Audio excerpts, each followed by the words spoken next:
Good evening, everyone. I should say good evening, good day, this good afternoon, because I'm really not sure when you'll be looking at this and when you'll be watching it. I do want to say thank you very much for the support, for the encouragement of, helping me see that, joy cometh in the morning. We did have a technical issue that came up. We had that happen yesterday, and it was fixed. And so now we're going to go ahead and we're going to push forward. This is International Women's Month. What the C.H.L.M.S Medi-Helpz Foundation has done with this being the first year of the International Women's History Month event is we've asked some dynamic speakers to come in and leaders in their field and just talk about things that impact women and impact the history of women, because we all know health is wealth and wealth is health, right? And we all know that we need to, have leaders that can continue to empower us and powerful and, this really powerful ways to help us to see that, hey, you're important. And you, as the leader of a family, when it comes to family affairs, you have to have good health. You have to have a good mindset. So throughout the next month, well, throughout this month, right, from today until the 30th, we will be bringing various speakers, various women leader speakers who will be talking about women's history as it pertains to health. Tonight, I, as well as the board members of the C.H.L.M.S Medi-Helpz Foundation, are very excited to welcome in as our speaker Rajitha Bommakanti. I'm hoping I said that correct, or at least halfway correct. And you might be like, well, Sandra, who is she and why did you choose her to be on your platform? Well, as I stated, I'm asking senior subject matter experts because our community, and when I say our community, right, I'm talking about the community of women. Sometimes we just don't know. We need to see women in places, women that have power, women that have, the educational pursuit and done everything that they needed to do. We need to know and we need to see that they care about us as well as caring about themselves. I do want to say that if you're watching this on Facebook and you're watching this on Facebook Live, please go ahead and put your comments in the Facebook chat. We will be able to see them. If you're watching this and you're watching this on LinkedIn, please put your comments in so we can see them as well. We will address them towards the end, but please do know that your comments and your questions and your thoughts, they do matter. So if you can please put them in, that will be wonderful. Back to Raj. She is an RN, a BSN, an NBC-HWC, a CCM, and an FCN. And so I'm going to let her explain that when she comes on. I'm going to let her explain all of that to you. I know what it is, but I'm going to let her explain that to you. And she's also a culinary coach. She has been practicing nursing for over 30 years in various medical specialties. In her nursing journey, Rajitha has seen gaps in patient care and the impact chronic medical conditions had on her patients' quality of life. She wanted to make a difference. So she moved into a health coaching space where she is a health partner in educating, inspiring, and empowering people to make small changes to their lives to improve their health. Rajitha is a habit change specialist. So without further ado, I'm going to go ahead and turn the mic over to her. Once again, please note that your questions and comments are welcome. So please go ahead and enter them. Thank you. And it's back to you, Raj. Thank you, Sandra. Thank you for the C.H.L.M.S Foundation to be inviting me to present today. And thank you to all the audience for taking time to listen in and understand and learn about your gut health. And just to let you know, all those initials that Sandra has mentioned, as she said, I am a registered nurse. I am National Board Certified Health and Wellness Coach, culinary coach, certified case manager, and faith community nurse. So that being said, without too much stuff about me, let me get into the topic at hand. It's about nurturing our gut and brain health. So, why am I bringing this in front of you today? The reason is I used to suffer with bloating, irritability, abdominal pain, all kinds of stuff going on. And I go to the doctor after doctor. They do all kinds of lab tests. And I even had the scopes done. Everything was fine. And they're looking at me like I'm some crazy nut. And because everything is fine, and they say, okay, maybe something mentally wrong with you. Right? So I had to take control of my own health.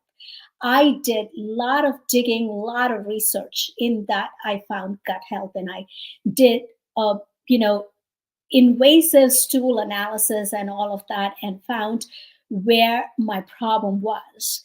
I had gut dysbiosis where I worked on fixing it, and I'm still working on it. This is not the end of it all. It's a lifestyle change that we all make. So that's the reason I wanted to bring this topic over and make sure that everybody understands it's not just about bloating, abdominal pain, constipation, diarrhea, all of that. We really need to understand whenever we face certain symptoms, certain things, there is a reasoning behind it. So we are our own doctors. You know your body better than anybody else. So dig into that and understand what is the root cause and fix the root cause versus the symptoms. So that's a little thing I wanted to make sure everybody takes control of their health. That way you can live a thriving life throughout. So, that being said, again, I want to thank each and every one of you for being here, for wanting to improve your health and learn about it. And so, this isn't going to be an interactive session. So, please do, chat in the chat box. Sandra is monitoring that. That being said, I just would like to ask you guys, what is that you are expecting today out of this webinar? By the end of it, what is your expectations? What do you want to get out of it from this? I just have about 3 key points that I want to make sure by the end of this webinar you learn is you will discover the scientific foundations of how the gut health impacts the brain function and your emotional well-being. Number 2 is you will learn how to implement actionable strategies to support and improve your gut health. And number 3 is you will be able to apply the knowledge gained to enhance your lifestyle. So everybody is unique. There is no one size fits all. So from tonight's presentation, you will be able to start implementing. So throughout the presentation, have a paper and a pen, take notes, and see what fits into your lifestyle. You will be able to start implementing right away from tonight. Very similar to one of my client, Nathan. He had like a structured life, and he always did like a routine. Breakfast is grits, eggs, toast, and that's all. He would not move out of it. It was weird for him when I said, no, you can change it up this way, that way. He was very, very resistant. But after really understanding the evidence that I provided to him, he slowly started shifting. Once he slowly started shifting, his A1C before he came to me was 7.3, and then it dwindled down to 5.7 after 12 weeks. So that is what it is. You need to be open to listening and understanding. Yes, we all have done things in a certain way, but there is more than one way you can do. Because if you are doing the same thing over and over again and you're not getting any results, then what's the point? So change it up, be open to change, and try it out. Look at the evidence and follow the evidence. So now that, enough of that, and what results would you like to leave this webinar with? So that's the one point I would really like you to write down. What is that you're expecting out of this? And another question I have for y'all, if y'all can type it up in the chat, what did you eat for breakfast today? What is that you ate for breakfast today? So love to see some of your comments on what was your breakfast today. And here is the illness wellness scale.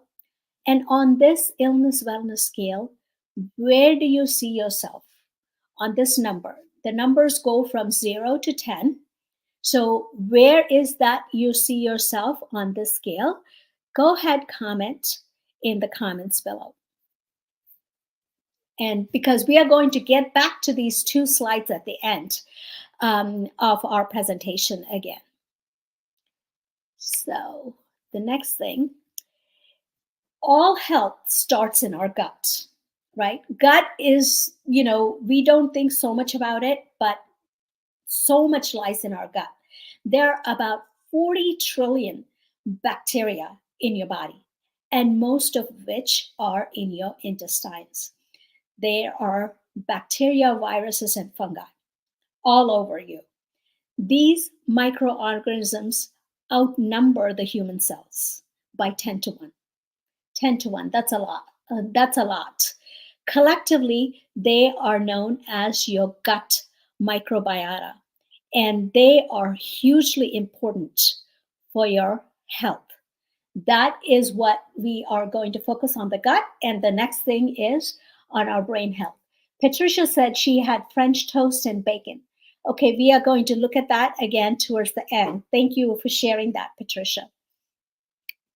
And here is a vagus nerve. Vagus nerve is the 10th cranial nerve, which is also known as the wandering nerve, which extends from our brainstem. It goes all the way down. It goes into your facial muscles, your throat, your vocal cords, your ears, lungs, heart, piercing down through your diaphragm, down into your stomach, your intestines. It is all over the place. This vagus nerve is the link to all the different organs of your body, including your gut and your brain. This is that gut-brain connection. Even though, we are all one unit, sometimes we think of it as 2 different, but it's all one unit. Evidence shows that vagus nerve is the connection between our mental health and our physical health. Do you know that gut is referred to as a second brain? It is because 90% of the nerve fibers connect back to the brain through our vagus nerve. A key player in the body-mind connection, which is the vagus nerve, that is behind this gut instinct that we have. We say that, oh, I have that gut instinct. So that is the connection. And it's the knot in your throat and the sparkle in your smile. And also that jittery butterfly feeling, before a presentation. All of that is that bidirectional connection that we have. The anxiety, the stress you feel in your mind, it's all reflected in your gut, because sometimes when you're really anxious and all that, you have all this abdominal pain, cramping, and things like that. So that is that bidirectional connection. So you can think of your vagus nerve as that 2-way communication, that radio communication that we get between the two that helps us stay connected with our sensations and our emotions. So there is that direct link between the foods that you eat and the health of your immune system too, of your microbiome. So if you disrupt your microbiome, it is a pathway to your immune problems. So the lining of our gut is encapsulated with a thick mucus layer that there is this cells that are joined together. That's what creates that tight barrier. It is like a security guard which decides what can come in, what can stay out, what gets into the absorption into your bloodstream, and what cannot. So that is that tight junction connection the cells form. I don't know if you have ever heard of a leaky gut. When you have a leaky gut, the lining of the cells, the gut, it's porous. It's not as tight.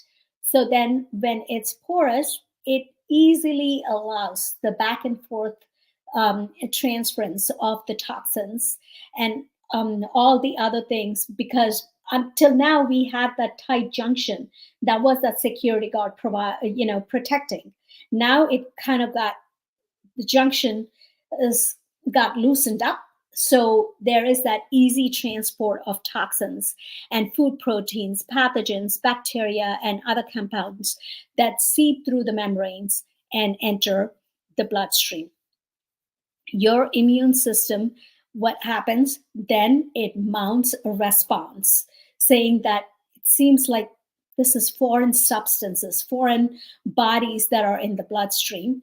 So that results in the inflammation and that immune dysregulation. And that's the start of all the chronic conditions. Anytime you have that inflammation all over and it's that chronic inflammation, then you have the chronic conditions. So leaky gut results in chronic activation of your immune system that can leave you vulnerable to infections. The immune cells get so busy engaged in this threat. They're thinking, some invaders came in, they're trying to fight that, the threat in the digestive tract. So they are busy fighting that. So then you have no energy.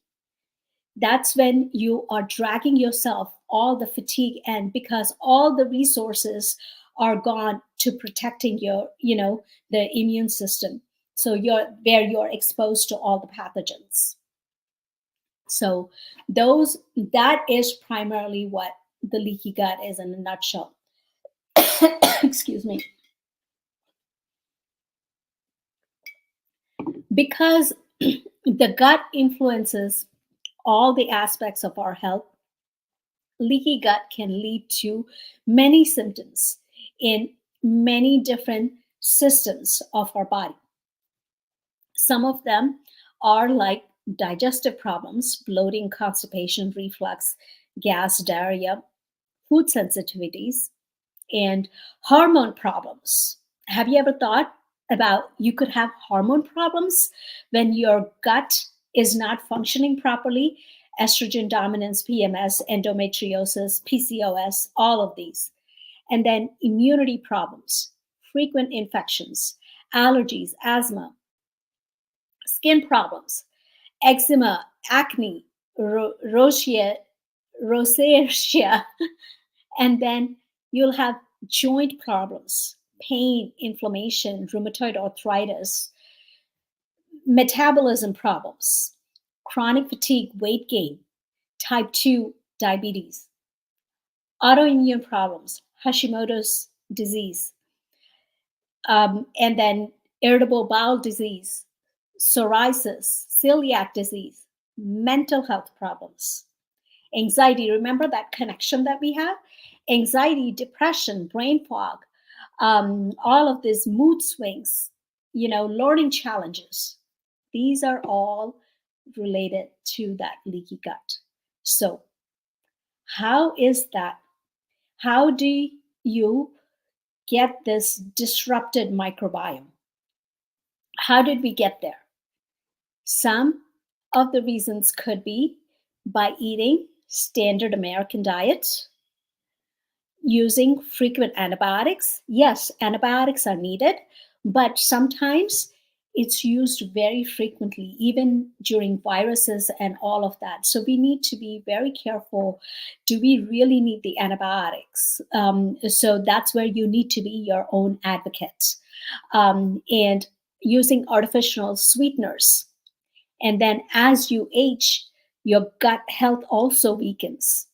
So, unmanaged stress, inadequate sleep, C-sections. When you are C-section baby, you don't go through the vaginal canal, so you're not absorbing, inhaling all those vaginal bacteria that's over there. So that's again one of the reasons. Nowadays, some of the really good GYNs, they scoop that out and put it on the baby so that it can inhale some of those vaginal secretions. And then use of proton pump inhibitors, long-term use of it, because you say you have this irritable, you go to a restaurant, you're uneasy, so then you start pumping all of these antacids. Frequent use of it, these are all the things that causes dysbiosis of your gut. Can you relate to any one of these things that I have just mentioned? If you do, please put it in the chat. Raj, So, before we go further, can yes. you can you go back a slide, please? Mhm. Yep. Okay, and can you break that word dysbiosis down so that people actually understand what that is, please? Yes. Thank you for asking me that. So, dysbiosis is when your your gut is not in homeostasis. That means it's not in balance. It's totally out of balance from consuming, you know, all these foods that I said, the standard American diet, lots of sugar, the sweetener, artificial sweeteners, and antacids, antibiotics, all of this. So what happens, that's where all the disruption occurs. So what happened, because I told you, right, we have lots of bacteria in there. So when we consume that, more we have good and bad bacteria all the time. There is more of good bacteria when your health is in a good shape, your gut is in a good shape, and the bad bacteria are more dormant. So here it flips. The bad bacteria take over, and the number of good bacteria go down. That's when you have all these different symptoms about bloating, abdominal pain, constipation, and all of that. So, did I answer your question, Sandra?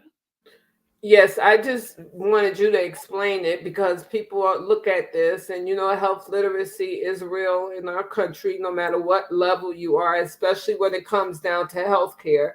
Yeah. Some of our most seasoned healthcare professionals don't get the fact that you look at a prefix and a suffix and you put it together, and that gives you the basis of the words, like context clues. But that's why I asked, could you break that down and just explain it in layman's terms what dysbiosis is so that everyone looking can understand what it is. They don't just look at the word and say, oh, whatever, and keep going. They understand what they're looking at. So thank you. All right. Thank you. Okay. So here, so as we were saying, gut is the root of our entire body because everything sits in the gut. So how can we, because, and at the same time, whatever happens, our body is very forgiving. It has that healing power. You just got to give it a chance. How can you heal that gut that is totally out of balance, right? From consuming all this stuff that we just talked about. It is by eating whole food, plant-based diet like whole grains, fruits, vegetables. These are that good fiber that you're feeding your gut. And also this plenty of fiber, it thrives, a bacteria thrives on that fiber. And also it relieves that constipation, and drinking a lot of water along with the fiber, not taking like Metamucil, things like that. I'm talking about real fiber that's coming from beans, nuts, legumes, vegetables, fruits. So that's the natural fiber. And your gut thrives on diverse range of foods. Eating diversity of foods that are whole foods is most beneficial for your health. Eating lots of vegetables, legumes, beans, fruits. These are hugely important for that bacteria. It's a variety is what we are looking at, including variety of spices and herbs. These are all the different things, different colors you want to include in your diet. Seasonal foods. That's big, going to the farmer's market and getting whatever is in season and eating that. And so eating polyphenol rich foods. What is polyphenol? It's that dark color in these, like blueberries, plums, cherries, apples, strawberries, black olives, coffee, black and green tea, dark chocolate, even chocolate, but make sure it's dark chocolate, and hazelnuts, pecans, cranberries, pomegranate. These are all polyphenols that have the natural micronutrients in them, that they occur naturally in the plants. It's nothing artificial in it. So that is what your gut bacteria loves it. What are the other things? And it's also adding prebiotic foods to your diet. What are they? It's like onions, leeks, garlic, oats, nuts, cabbage, broccoli, cauliflower, artichoke, greens, barley. These all support the good bacteria in your gut, helping them thrive. The prebiotic foods are the ones that promote the growth of beneficial microbiomes, like Akkermansia municipala, which feeds your mucin layer. Remember, we talked about initially that the intestine, it's encapsulated in this mucin layer throughout. So I'm not sure if any one of you guys have heard about this. Weight loss drugs that we have been listening in the news and everywhere else. Let me know in the chat if you have heard about it, the semaglutide. So what happens, so I'm going to connect you to that, back to that drug again. So this beneficial bacteria that I just talked about, Akkermansia municipala, it's a mouthful, that feeds on the mucin layer, the layer that encapsulates your intestines, which feeds. So when it keeps eating, then the new thicker ones form, and it keeps that nice and tight. So whenever this bacteria come and eat that mucin layer, it releases GLP-1 in the gut. That is the weight loss drug craze that's been going on, the GLP-1 now. So they are mainly fiber, the complex carbs that can be digested. We cannot digest from our human cells, but instead, that's the reason these bacteria have to eat them to break them down so that it becomes a fluid that we can use for our body. And there are numerous studies that have shown that the lack of Akkermansia municipala, that's one of the keystone main species in our gut. So if we don't have enough of that, there is a link to multiple diseases like obesity, diabetes, liver cirrhosis, inflammation, and also response to some of the cancer immunotherapies. They don't respond very well. Some of them that do have cancer, you hear them saying, oh, the treatment worked very well. For some, it doesn't. So research has shown, evidence has shown that lack of Akkermansia is one of the reasons for that. So it is that acromantia that you can get from natural foods. You can have that production of that GLP-1, and also by chewing the food nicely. These are some of the ways, instead of having all the chemicals, naturally you have the power to change your gut health and your entire overall health. So that is a huge one that we are hearing over and over again, the pharmaceutical companies releasing various drugs on this GLP-1. So polyphenol rich foods, and the prebiotics are the ones that increase that Akkermansia municipala. That is just one bacteria I'm talking about, but there are several of them in our gut. So improvement of Akkermansia municipala also increases the insulin sensitivity, and it exhibits healthiest metabolic status. Metabolic status is all the different things, that goes on, like, increase in our cholesterol, the triglycerides, the fasting blood sugars, and, the body fat distribution. So it kind of balances them all and lowers them. So it's in your best interest to consume these natural foods. It plays a role in boosting that GLP-1 production by the production of the P9 protein called P9 that increases the GLP-1 production. That's what it's used in some of those drugs, the weight loss drugs that they are using. So improving the gut lining integrity stimulates the GLP-1. The gut lining integrity is that Akkermansia coming and eating that mucin layer up. So when you have Akkermansia, then it will eat it up, and then the mucin layer and the stronger layer keeps forming. So it also manages the blood glucose too.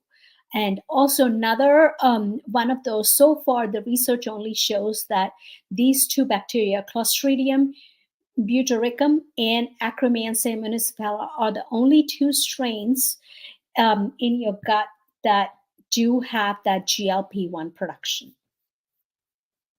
I just wanted to bring that up because that's so much in the news. Every other day you hear about these drugs, and there is signs by the roadside too saying, here are the medicine for you to lose weight, which you can produce yourself instead of popping chemicals. Okay, another thing is probiotic foods that contain live microorganisms. They are intended to maintain and improve the good bacteria in your body. So how can you do that? By eating fermented foods like kimchi, sauerkraut, tempeh, yogurt, kefir, kombucha, cottage cheese, miso, and pickles. Also, not all pickles are fermented. So you need to know, always get into the habit of reading the ingredient list. If it has added sugar, or if it does not say, it does not, all of, in the United States, they have to label that their, live bacteria is in it. So make sure you read the labels. Don't assume and just buy it. And don't get anything with added sugar. Get into the habit of reading labels. Probiotics have live bacteria that do not get the ones with the sugar in them, because a lot of them do have sugar, especially when they have added things to it to enhance the flavor. So that being said, I told you a lot of different things that you can do to improve your gut health by eating natural foods. But you're saying, I can't do that. I'm not used to that kind of food. And my stomach hurts. I have cramping. I have bloating, all of that, right? So even if you say that you're not ready to give up animal products, that is okay. I'm saying that is okay. Just include more plant-based meals, including more. There is a secret kind of energy we all have inside of us to get healthy and have a toned body. And if your goal is to live a vibrant life full of energy, and then you want to get off of these medicines, then include whole food plant based meals into your diet. Even if it's a small amount, you can increase it small, one thing at a time without, too many disruptions. You can do that. And the other ways also, we primarily focused on food, but there are other things that you can do to realign your gut. The other things are exercise, making sure our gut loves for you to move around. We as humans are meant to move around. So doing regular physical exercise, moving around, and getting good night's sleep. It's not just the number of hours, it's the quality sleep. When you wake up in the morning, are you refreshed? Do you feel like you have a lot of energy, or do you still feel you're tired? Even after sleeping for 10 hours, you're still tired, you want to get back to bed. So it's the quality of sleep, the restorative sleep that you get. And also how you eat your food. What do I mean by that? How do you eat your food? It's, I go to a gym. It has all these glass windows. One end of it is a grocery store, and another side of it is a high school. So I see these kids going to the stopping at the grocery store, buying huge bag of chips and sandwiches in them as they're walking, talking, eating, and walking around. Okay, no matter what you're eating, what type of food you're eating, when you're eating that way, you're not, the signal does not go to your brain that okay, you had enough food, that's enough. No, that's the reason we keep eating, eating, eating when we are watching television, or when you're stressed, thinking about something else. So when you're eating, pay complete attention to your plates. How does it look? How does it smell? Enjoy every single bite and chew the food before you swallow. So these are the big things. And also when you eat, time restricted eating. When the sun is at peak, that's when the most digestion occurs. So eating your biggest meal during lunchtime, and the smallest meal at dinner time, the lighter meal, and not eating throughout, not until the time you sleep. Restricting your eating, bring that window, down to, like, depending on wherever you are, everybody is at different places, like maybe to 10 hours, then slowly move it down to 9.5 hours, 9 hours. So shrinking that, because that gut needs the rest. That bacteria, it's working. We all need rest, so the gut also needs rest. So we need to rest that a little bit so that it can heal and digest food. When you're sleeping, you don't want all the energy going into the digestion. You want to be able to rest. So, and also managing your stress. Yes, we have stress in our daily life, but how do you handle that stress? How do you manage it? How do you reflect on that? So these are all the other additional topics we can cover, but I just wanted to touch, it's not just about food. It's a holistic approach. We have to address all the different things so that we are stable and keep that gut health very healthy. And also, another thing is outside, nature. Nature is the best healer. Going outside in nature, if you have pets, all, because we need all of those bacteria. And also in the soil, in the garden, don't wear the gloves. just with your bare hands, getting into that soil, digging all of that, we transfer all of those bacteria that is good for our gut. So these are all the different things that will help you with that.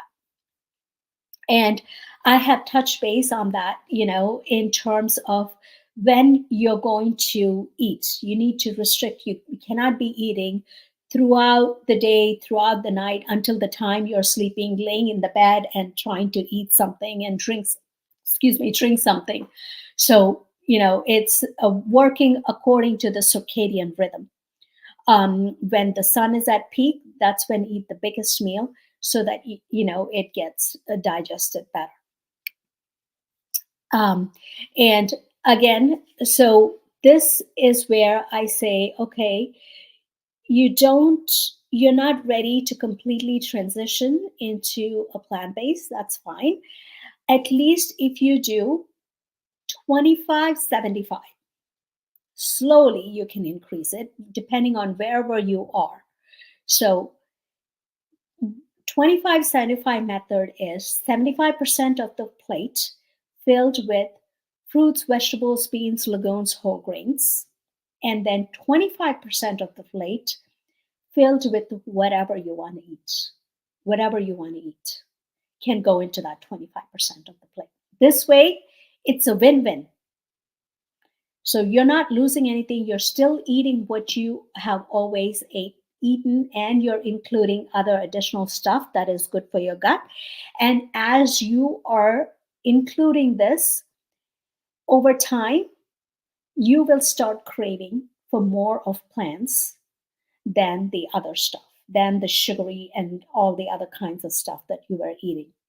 So every 2 weeks, our taste buds change. So you will start liking the foods that you have included now, which is good for your gut. Okay. Again, what is this? This is about our emotions. So if you have healthy emotions, then you will have healthy immune system and a healthy gut. When you release the stored emotions, what happens when somebody says something, somebody does something? What do? We just store everything. Everything gets stored inside. We think, we forgot about it. No, we did not. It got stored inside us, in those folders. Then, those stored emotions, your body cannot relax anymore. That's when you have all these stressors here and there. You don't even realize that you have stored an emotion. So that's the reason you need to release those emotions in a healthy way. It's very, very important. Don't think nothing bothered me, that's okay, and all of that. You have to be able to release those emotions in a healthy fashion. And also, when we want our body to heal, we cannot be in two different states at the same time. You can't be in anger, sadness, frustrated, overwhelmed mode and also want to heal at the same time. You can only be in one or the other. So if you want you to heal, then you need to be mostly in that love, joy, generosity, gratitude type, that area. Those are the things that produce oxytocin, the love hormone. Versus if you are in sadness, fear, and anger, then that releases more of the cortisol, then the stress level goes up. So that is the reason it's very, very important to be in the side of the oxytocin. You can only be in that when you're able to release those emotions that you have stored inside. It's, one of my clients that remembers, I remember Sue, when she came in, she was so depressed to me. She could not even sit in our group coaching classes. She was newly diagnosed diabetic. She was trying to conceive, and she was very, very depressed. It took a lot of time for her to release those stored emotions. She was having a lot of personal issues, and she's a nurse too. Doesn't matter. So it took a lot of time after working with her, in conjunction with her other medical treatment. She reversed her diabetes, she lost weight, and now she has a beautiful 1-year-old baby. So that is the reason it is very, very, very important to release our emotions. Don't take it for granted. So, also forgiving. Whenever people do something, we say, I will never forgive them for what they have done. You're not forgiving them for what they have done. Not, they could have done the worst act. That's fine. You are just forgiving that incident, that action between the interaction between the two of you. Because if you don't forgive, you are storing that inside of you. And when you don't forgive, you're saying, I'm never ever going to forgive. That is only hurting you, not the other person. So that is the reason you do need to, it's very, very important. Remember, we talked about that gut brain connection. So it's very important to do that. So now, Sue is eating more plants, and she is releasing, she knows how to release her emotions like anger. She's easily able to forgive herself and others for the acts that they have done. That's helping her release the neurotransmitters such as serotonin, dopamine, oxytocin. These are all good for your gut. These are all in our gut that helps more production. So that's the reason, they give you these, all of these neurotransmitters give you this text messages to our brain to increase the GABA production and reduce anxiety and depression like feelings. So that's why it's so important to take care of your emotions. So here I have a healing task for you. Where do you think your emotion is coming from? This is what you need to ask yourself. Whenever you have that stored emotion, say to yourself, where is that coming from? Sometimes we totally forget about it in this busy life. So sit down and contemplate, write it down. Where is that coming from? What are those unresolved issues in your life? So these are the things that you can, journal on, and you'll be able to get those answers. Sometimes you might not get the answers in one sitting. You might have to sit down several different times and try to understand, digging back to that, deep stuck emotions to release them. And another thing is, what type of beans, legumes, vegetables is that you want to include in your diet. See, in my coaching program, at the end of every module, they have healing tasks. This came straight from that coaching program. So write down, what is that you're ready to make a change? What type of plans is that you would like to include? Start with something that you already do, you already like, and increase a little bit more of that. And use this mantra. Okay, I am going to eat more of, fill in the blank. Can some of you guys share with us in the chat? What is the mantra that you're going to use? You're going to eat more of what?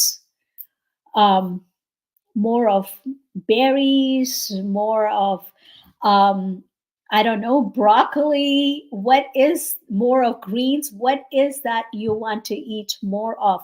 We would love to hear from you in the chat.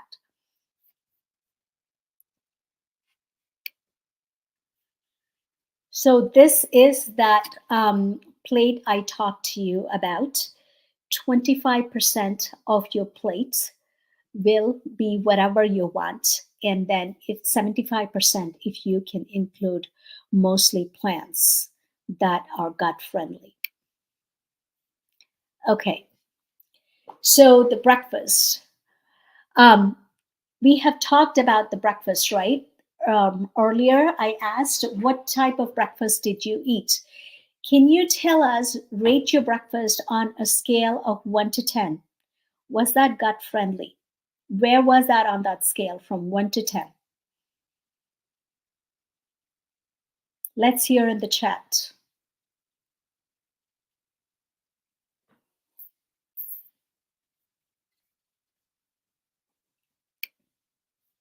Okay, we have seen this illness wellness scale, right? Looking at this scale again now, where would you like to be on the scale? You know, to more towards the right, more towards the left, more in the middle. Where is that going forward? What is that long-term goal of yours? Where would you like to be on the scale? Love to hear in the chat from you guys. Okay, what is the one strategy that you want to start implementing starting today after this webinar from what you have learned? What is the one thing that you want to start implementing?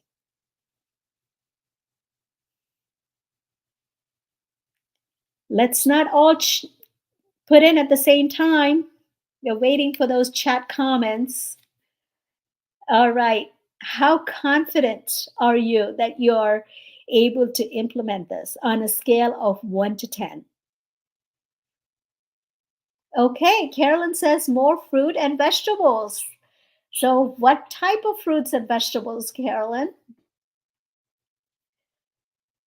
So, how confident are you on a scale of 1 to 10 that you are going to be having more fruits and vegetables in your diet? How ready are you on a scale of 1 to 10? How ready are you on a scale of 1 to 10 that you are going to start implementing for your gut health?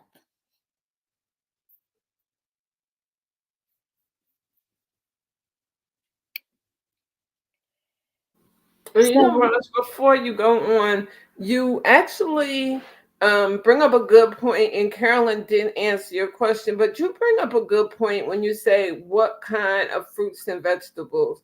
I've told my personal story over and over again, and I've told it because I want to be able to be of assistance to someone who might be facing the same challenges I was facing a year or two ago.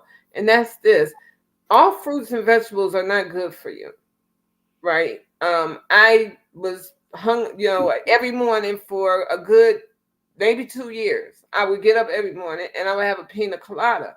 Only when I was diagnosed with chronic kidney disease did my doctor tell me you need to cut out those pineapples. Like there's too much sugar. But if you don't know any better, you're thinking, okay, well, some fruit is good for me. But yet there's a high, sugar content level in pineapples, in bananas. So when someone says, okay, well, I'm going to eat a lot of more fruits and vegetables, I introduce fruits and vegetables. How do you know, where does someone go to find out what fruit and vegetables are good for them? Because not all fruits and vegetables are good for everybody. I can't have potatoes or white rice. I mean, I can have it, but I get sick behind having it. So those are just little things that I had to take out of my diet. But how does someone who doesn't have the information, or how does a woman who's building up for a family or trying to conceive a child, how does a woman know what fruits and vegetables that she should be eating? So as we said, it's not one size fits all, right? And Carolyn did answer as you were starting to talk, strawberries and fruit smoothies. So fruits, yes, certain fruits have higher sugar content versus lower, but that's all natural natural sugar coming out of fruit. So in not the fruit juice. When you have fruit juice, you're removing the fiber out of it, you're drinking. So that spikes your blood sugars quite a bit. It is that if you eat the whole fruit, like in a smoothie, if you add entire fruit without making the juice, without removing the pulp of it, then that is still because the fiber is what that's that slow release. It's not that burst of that. Again, if you if your body doesn't agree with certain things, so then that's how your body is reacting. That's why it's different for each person. That's why it's not one size fits all. So we work with individuals to see, how they are feeling. And then some of the things, like a lot of them say, beans, I can't do beans. I have a lot of gas and all, but it's the way you introduce. Okay, you have issues because you know what? For so long, your gut has been out of balance. Now, all of a sudden, you're throwing all this good stuff and it does not know how to react. So, in those cases, we say, okay, let's start with 1 tablespoon. So, for some people, even 1 tablespoon is too much. Then we say, okay, let's start with half a tablespoon and then slowly reintroduce it to that gut. So that's the reason. That's why it's not like one size fits all. So we have to look at individuals to see what is happening, how they are reacting to it, what are the other conditions they have along with it. So also sometimes it's like, um, along with what else are you eating along with that also plays a role. So that's why it's everybody is unique. We have to look at each individual and meet them where they are, in that terms.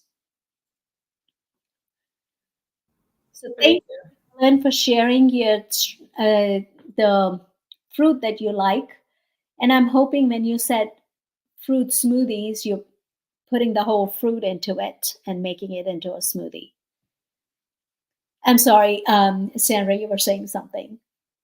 No, I was saying thank you very much for explaining that because once again, a lot of people that will be looking at this video will see it, or maybe perhaps they'll share it with someone, and they'll be like, "Look, everybody keeps telling me that I'm, eat fruits and vegetables, eat fruits and vegetables, but then, I'm eating fruits and vegetables and I'm still not losing weight, or I'm eating fruits and vegetables and my sugar index, I'm still considered to be diabetic." Well, you gotta introduce people to stuff and then introduce it the reason why, right? I mean, our community, especially with women, a lot of times we just don't take care of ourselves because we're so busy taking care of everybody else. If we just had a guide, like a pocket thing to actually address, what it is that we should be having or what we shouldn't be having, sometimes it could stop that train wreck from happening that so often happens with women because once again we are the caretakers, so we're busy taking care of everybody else but our own bodies, and a lot of times what happens is that we get, we hurt or we get weak and we break down or don't do the things that we're supposed to be doing because we're not paying attention to it. That's true. That's true. We don't take care of ourselves. We Right. don't put ourselves first, which we do need to in order to take care of everybody else, but we don't realize the importance of it. That's why you're here, bringing that awareness to everybody, Sandra. Well, then Carolyn is saying she puts green leafy vegetables, she adds spinach, she adds mixed greens to her smoothies and her fruit. That's like my smoothie. I love it. That's what I do. I add tons of greens and fruits in it Mhm. because if I just have greens, that's that bitter taste. So the fruit is that little sweetness, Right. so that it kind of goes in. Yeah, and then don't forget the omega 3s. Flax seeds, chia seeds, all of that. Those are also very, very good, for your gut. Um, all. I say is it's about redesigning your plate. Yes, it balances the taste. Yes, yes, it does. It's all about redesigning your plate, right? Changing the composition in your plate. If you are looking for practical ways to improve your microbiome at the moment, that that is what you need to do. Whatever helps you. Here's a tip that might help you. While I don't like to be prescriptive. I don't say eat this, that, and that, right? Everybody's body is different. Everybody is different to things. So I much prefer people experiment and find their own way of eating habit that they enjoy, because you have to enjoy what you're doing, what you're eating, that gives you satisfaction. So that's a huge thing. A good rule of thumb, as I said, has found great success also in quite a bit of my clients is 75% of the plates. 75% of the plate to include the gut friendly food, and then 25% of the plate, all the other stuff that you like to eat, which is a win win. To get that's how you can slowly get your gut optimized. Um, so, how is this going to assist you? You have seen that, right? The connection between that gut and your brain. You know, that reminds me of another story of Kimberly, another nurse who was very depressed. When she first came on, she was not ready to give up her standard American diet, her meats every single day with every single meal. So after working with her slowly, now she includes it only in her 25% of the plate. And she is doing great, where she has her own company. She's a health writer now. She is off of all her depression medicine. So that's how you can slowly improve your health. You have the control of it, nobody else. And you know your body better than anybody else. So you take charge. By taking charge, you can change the trajectory of your health and live a vibrant life. So, in terms here, we primarily focused on the food and some of the, emotional and mental connections, but there is a lot of other ways that, the vagus nerve that we talked about, where when we can work on that vagus nerve so that it is toned all the time to be in that parasympathetic. It's all about sympathetic and the parasympathetic balancing so that we can balance our stress out. So there are many ways, mindful ways, other things. So for our presentation today, we primarily focused on food and some emotional and that connection, the gut and the brain connection that we did. So I would love to hear your questions.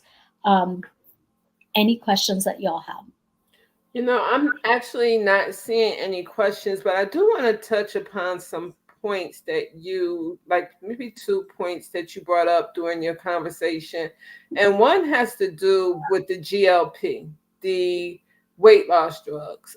We've seen that, well, I've seen it happen. I'm not tell how old I am, but I've seen it happen with numerous diet fads when they had medications that you could take to help you lose weight. And it's like, why are you taking this if you could do it yourself? Like, you really don't need that. You just need to have some willpower, because what happens so often, and you let me know if I'm wrong or not, but what happens so often is that I've seen people that have taken these weight loss drugs or have done gastric bypass surgery only to 2-3 years later, you look at them and you're like, but I thought you was on a diet, or I thought you had gastric bypass. Like, does the, like, that gut food, that food, does that food play, what percentage of that food plays into them, not being able to keep that weight off? Yeah, they have seen, right? These people that are taking this, as long as they're on this drug, they're losing weight. They're looking good. They feel good. Wow, I'm looking good. But once they stop taking it, they're gaining up all the weight. So what's happening is this GLP-1 production, right, with that chemical, the semaglutide, the GLP-1 production goes up and stays up. The arrow goes up versus the natural way when this Akkermansia municipala and the other species, when it produces, it's like a waveform, up and down, up and down. That's what it's supposed to happen. When we are eating food, it releases that, it eats up that mucin layer, releases the GLP-1, and then it goes down.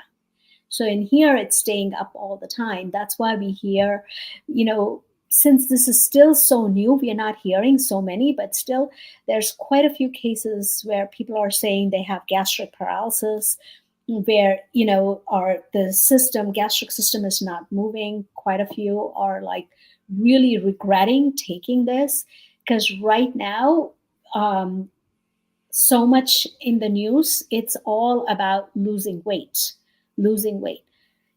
For some of them that really need, yeah, they can take it, but along with that, they need to make that lifestyle modifications. So, the drug is assisting you with that weight loss, and it helping you, with your metabolic system. But at the same time, you're introducing that lifestyle change. And as you're getting used to that, making the changes in your lifestyle, then slowly come off of the medicine.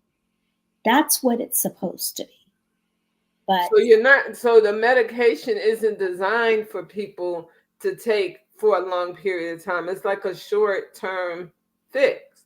Only what's going on, the problem is that, there's a couple of problems with it, right? One, a lot of people that are taking it are truly not overweight.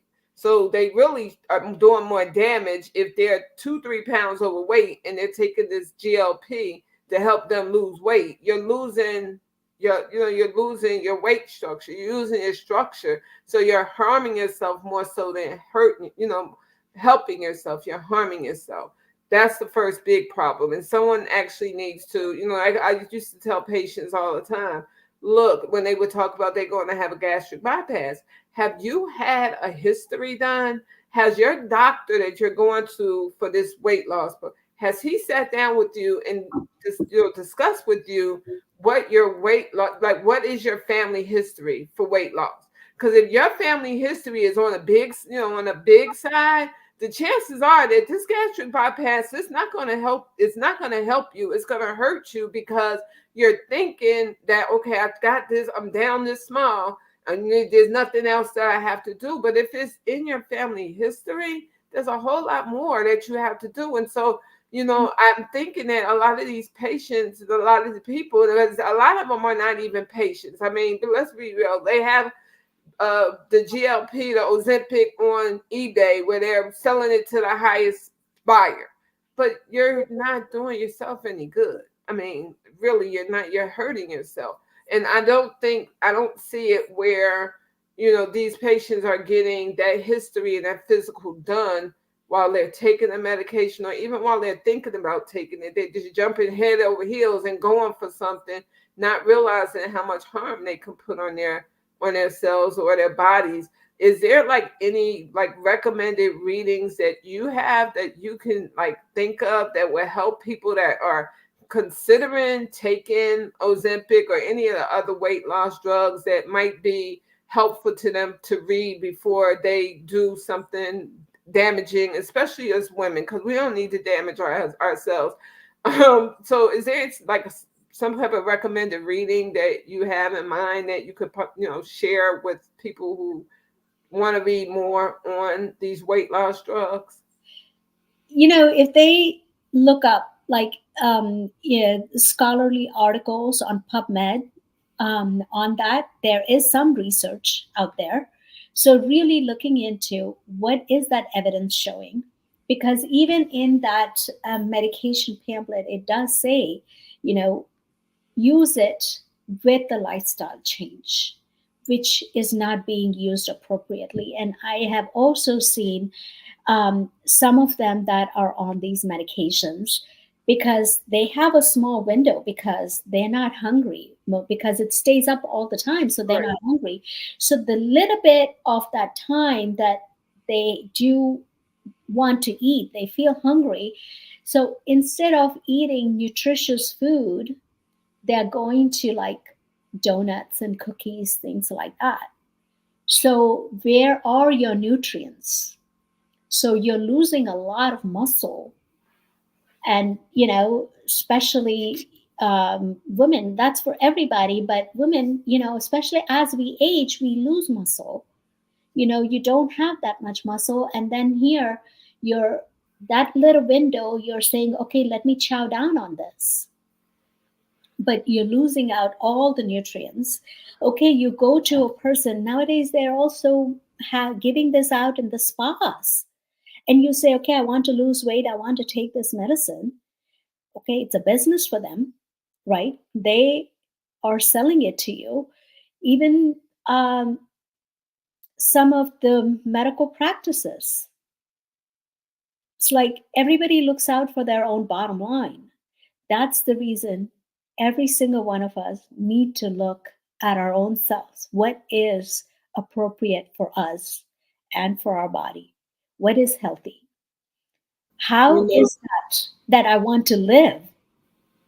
You know, is it all about that outer beauty? What you have just said, Sandra, that some people 2, 3, pounds overweight taking it. Is that is that all that matters to you? How you look? Is it the outer beauty or the inner beauty? right. And that's what we get lost on, not just women, but everyone gets lost on. It's the outer beauty, but it's really not. I mean, I could meet someone that's beautiful, but if their insides are like screwy, like I gotta stay away because that may my mindset isn't ready for all that. And Carolyn is saying they are selective on who they prescribe it to. I had no idea that the gyms were actually giving Ozempic out. And Carolyn, you're so correct. They are selective. However, people that are on the internet all the time, they just go on the internet and they buy it. They don't even have to ask the doctor. They just go on there and people will sell it to them for all kinds of money. And because they want it, they go buy it. But then what happens to the people that really need it? There's none left for the people that really need it. So, that's an issue, and that's a story for another day. But my third point that I wanted to touch upon was that you said you see a lot of students, young students going and they're buying pop and they're buying chips and they're eating this and they're eating that. And then I'm seeing on my end, I'm reading story after story, day after day, that's coming out with these younger children, these younger people, younger children are having all of these diseases and are now being attacked by all of this, all of these things that we thought were long gone, but they're coming back and they're coming back with a vengeance, and they're coming back and they're actually attacking our younger population. Could that possibly be also tied to the gut health? Children are no longer sitting at home having dinner. They're out in the street doing everything. Could that possibly be tied to it? Oh, of course, I'm sure it's a lot to do with that gut health. And also, what you have said is about mental health. You know, look at the kids nowadays, not just the kids, everybody, but, you know, you're so messed up from all of this. The mental health, it's related to the food that you're eating because, you know, your gut is all messed up, out of balance. So, this is all connected to that. And we have like, you know, working parents, both the parents are working. And so there's nobody to spend time with them. They're more on their social media.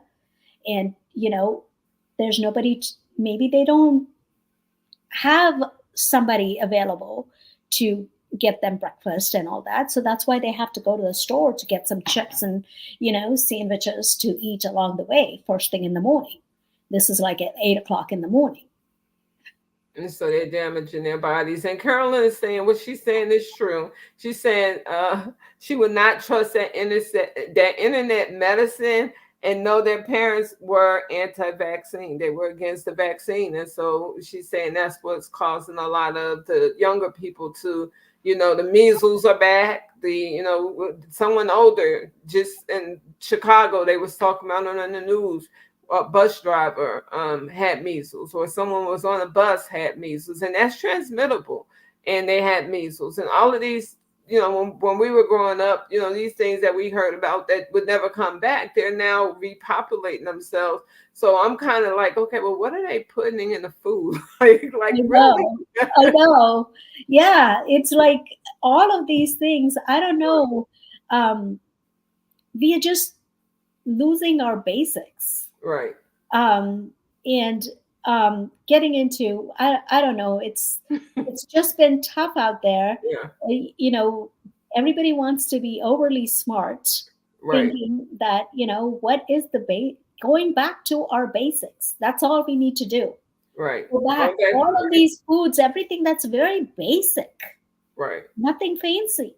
Very, very basic. Home cooked meals. Yeah. I'm with you. And then Carolyn's saying she wouldn't trust the internet med. I wouldn't trust it either, simply because you don't know what you're getting. But that's true no matter where you go, especially now, right? With so many pharmaceutical companies, so many pharmacies, walk-in pharmacies closing, you don't know what the mail order people are sending. You have absolutely no idea what they're sending. You just see that it's coming in a bottle with a label on it, and that's what's happening. But you have no idea what you're taking when you order it from the internet, when you're ordering mail order. You have no idea. You don't have an idea when you go into a walk-in pharmacy, but at least you have somebody that you can ask. What is this? What am I taking it for? Ask for questions. But now that's gone. It's gone here in the city. I don't know why I gotta fly. It's gone here in the city.